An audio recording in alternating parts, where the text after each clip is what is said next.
Empecemos este segundo capítulo sobre el Titanic hablando del capitán. Se trata de Edward Smith, un hombre de mar. Su abuelo y su tío habían sido marineros y posiblemente era una de las personas con más experiencia para navegar Atlántico septentrional. Había estado al mando del Adriatic, otro transatlántico de la misma compañía, y había estado al mando del Olympic. Tenía 38 años de experiencia en la misma compañía. Y era la persona adecuada para tener un viaje seguro. Y nunca en todos sus años de marinero había tenido ningún incidente grave en el mar. Les doy la bienvenida a Baúl de Cartas. Si no han escuchado la primera parte de Cartas del Titanic, les recomiendo que regresen un capítulo para escucharla, pero hagan como quieran en todo caso.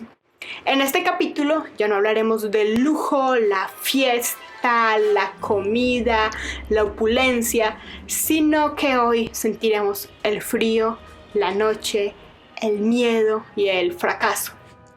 Les acompaña Sara Gaviria Piedrahita.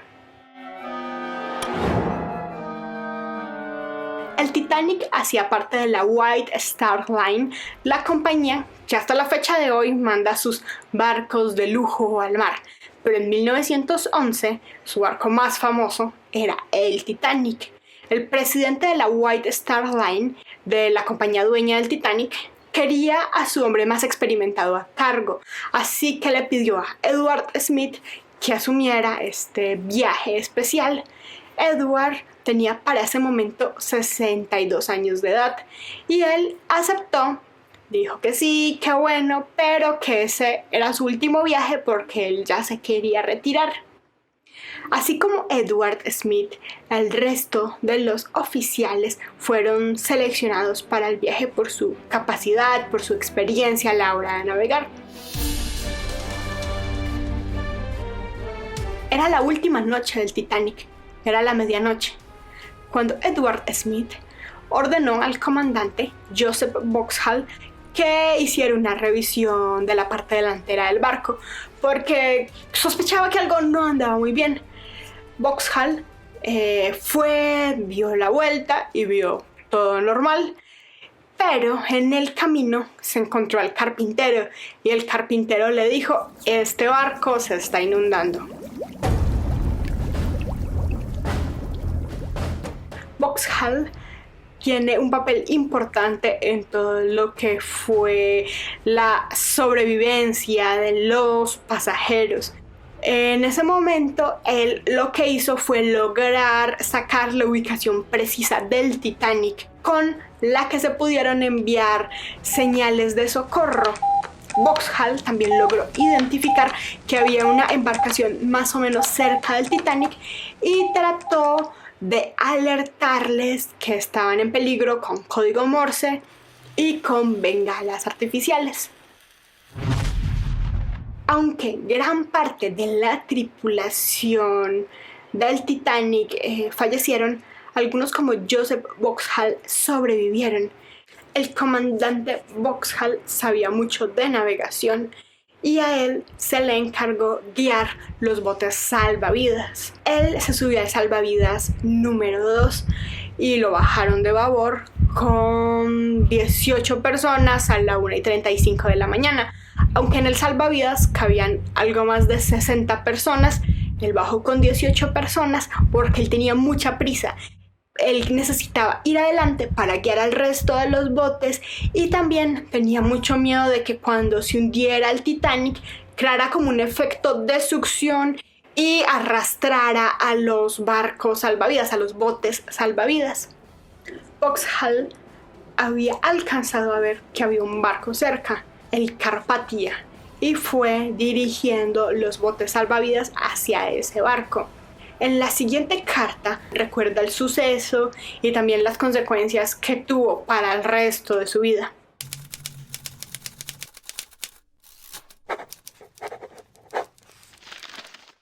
Lunes 24 de abril de 1961. Estimado señor Carvalho, tengo que darle las gracias por su amable carta del día 14. También por las 2 fotos de los hermosos modelos que hiciste del Titanic. Considerando que no eres un marinero, creo que debe poseer mucha paciencia y habilidad. Personalmente, nunca he hecho un modelo, simplemente porque no tengo la paciencia. Ahora soy un hombre muy anciano, de 77 años, y la mayor parte de mi tiempo leyendo y tratando de dormir. También tengo un jardín muy grande, pero no soy buen jardinero porque no puedo concentrarme. Por lo tanto, soy perezoso en lo que respecta a un jardín. Supongo que sabes que solo 4 de los oficiales del Titanic sobrevivieron, pero solo 2 de nosotros estamos vivos. Herbert James Pittman, que era el tercer oficial, yo era el oficial número 4, siendo el único de 4 que estaba de servicio en el momento del accidente. Estamos en Baúl de Cartas, hoy continuando con la historia del capítulo anterior sobre el Titanic. El capítulo anterior hablamos de Wallace Harley, el músico, el jefe de la banda de los músicos, que tiene una historia muy entrañable. Wallace estudiaba música, estaba construyendo una carrera alrededor de la música, pero él también amaba el mar. Cuando él cumplió 20 años, renunció a su carrera de música porque soñaba con el mar. Y así que se dedicó a hacer música y a tratar de estar cerca del mar. Con el Titanic se cumplía el sueño de hacer música en el mar. Siempre se habla de la banda del Titanic, de la orquesta del Titanic, pero en realidad eran varios músicos que trabajaban separados en distintas salas y en distintos momentos. El quinteto con el que estaba Wallace Harley tocaba en la cena, después de la cena y los domingos. También había un trío que era de violín, cello y piano que tocaba en la sala de recepción y en la sala de restaurante a la carta y en el café.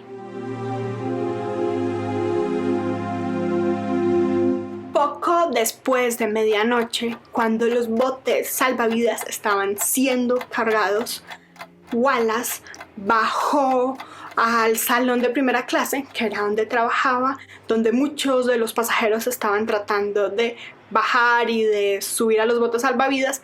Él empezó con su grupo a tocar música. Muchas personas sobrevivientes hablaron luego lo extraño que era estar como pensando en el salvavidas, en su propia vida, poniéndose chalecos, mientras la música sonaba.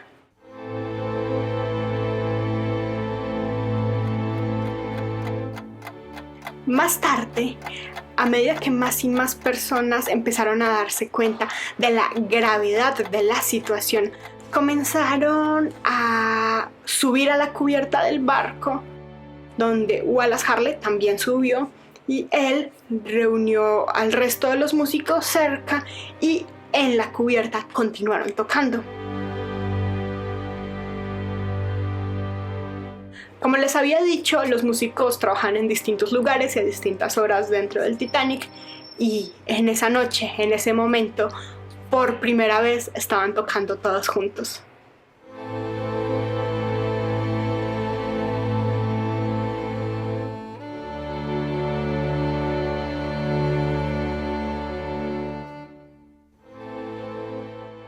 Algunas personas creen que gracias a Wallace Harley y a su idea de tocar música junto con el resto de los músicos, eso ayudó a que las personas tuvieran algo más de calma para evacuar y para tomar los botes salvavidas. Y que los botes salvavidas se cargaran de manera más ordenada. Bueno, para quienes podían acceder a esto.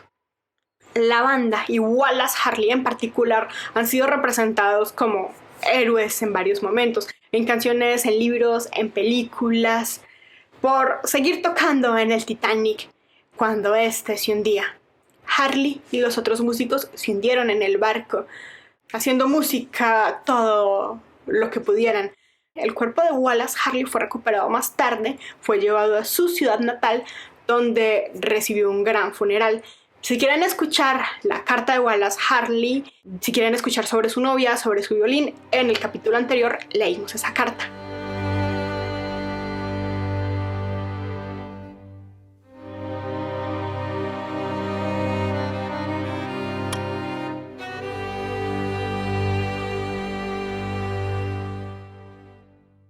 Ahora volvamos a Vauxhall. Vauxhall logró ver al Carpathia en el horizonte a las 4 de la mañana y guió los botes salvavidas hacia ese barco con una bengala verde.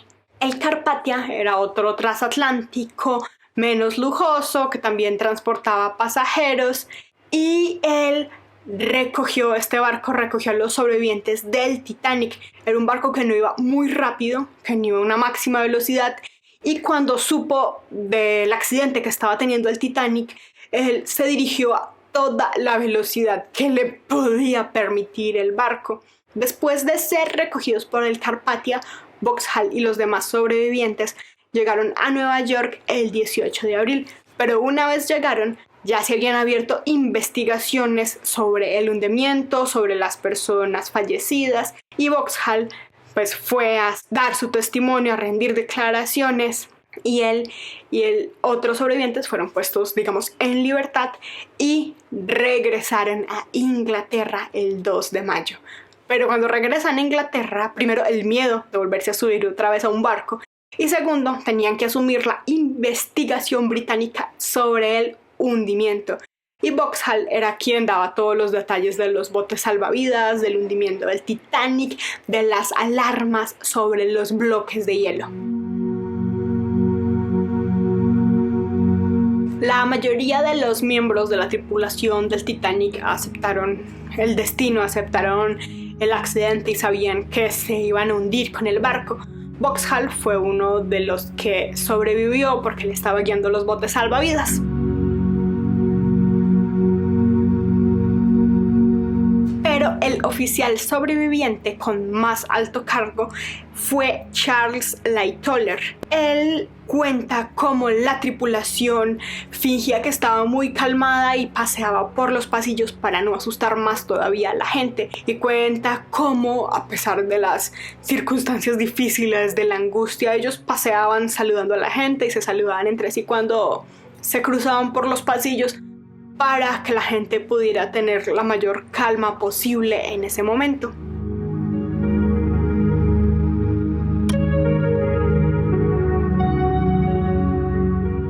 A Charles también pues le tocó informar a familiares y amigos de personas que fallecieron lo que había sucedido.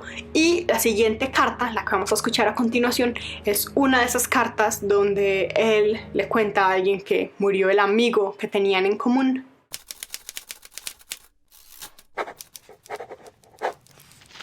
Lamento profundamente su pérdida, que es también mía. Puedo decir que fui prácticamente el último hombre en hablar con el Dr. Simpson, y en esta ocasión él estaba caminando a lo largo de la cubierta del barco en compañía de otros señores y 4 ayudantes. Todos estaban perfectamente tranquilos al saber que habían cumplido con su deber y ayudaban mostrando un exterior tranquilo y fresco a los pasajeros. Cada uno de ellos se acercó individualmente a mí y se estrechó la mano. Simplemente intercambiamos las palabras: «Adiós, viejo». Esto ocurrió poco antes del final, y no sé si fue visto por nadie después. Con la más profunda simpatía por ti en la pérdida de tu amigo. Estamos llegando al final de Baúl de Cartas. Terminemos por el inicio, por el capitán Edward Smith, el capitán del Titanic, el marinero de toda la vida. Hay versiones contradictorias acerca de sus últimos momentos y de su muerte. Algunos sobrevivientes dicen que lo vieron alrededor de las 2 de la mañana, cuando el agua ya estaba llegando a la cubierta del barco. Dicen que él se sentó a esperar su destino. Se aferró al timón y simplemente aceptaba que el barco se estaba hundiendo. El mismo capitán había dicho que si alguna vez un barco que estaba a su cargo se hundía, él se iba a hundir con su barco.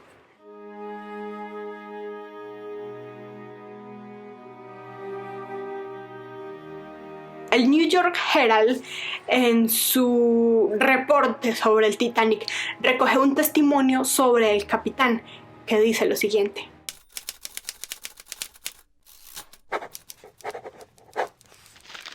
Vi al capitán Smith en el puente. Mis ojos estaban clavados en él. La cubierta desde la que había saltado estaba ya bajo el agua. El agua trepaba lentamente y llegaba al suelo del puente. Después llegó al pecho del capitán.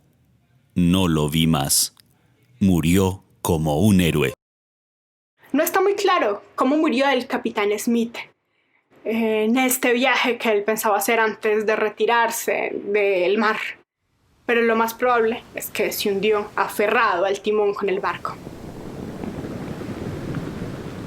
Hoy estamos llegando al final de esta segunda parte sobre el Titanic, con cartas, historias y otras vidas, otros documentos que hablan del naufragio.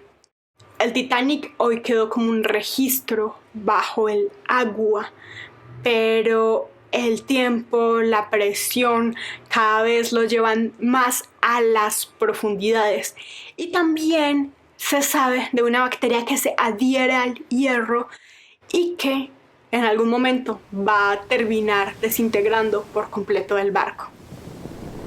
El Titanic ha sido considerado el mayor naufragio en tiempos de paz, pero si pensamos en desastres marítimos, en accidentes, en hundimientos, en los años más recientes no se puede evitar pensar en los miles y miles y miles de refugiados que han muerto en los últimos años cruzando el mar Mediterráneo, dirigiéndose hacia Europa, desde Medio Oriente, África, incluso hasta Asia, que huyen de sus países, de sus continentes, por el hambre, la violencia, el miedo y la persecución.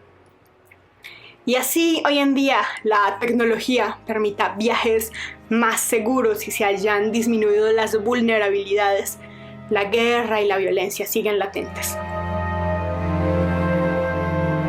Parte de las cartas que se han leído en este programa fueron tomadas de los archivos de la Sociedad Internacional del Titanic y han sido traducidos para Baúl de Cartas. La lectura de las cartas la hizo Mauricio Cardona y hoy les acompañó Sara Gaviria Piedrahita. Pueden escuchar Baúl de Cartas en todas las plataformas para audio, para sonido, para música, para podcast y nos escuchamos pronto.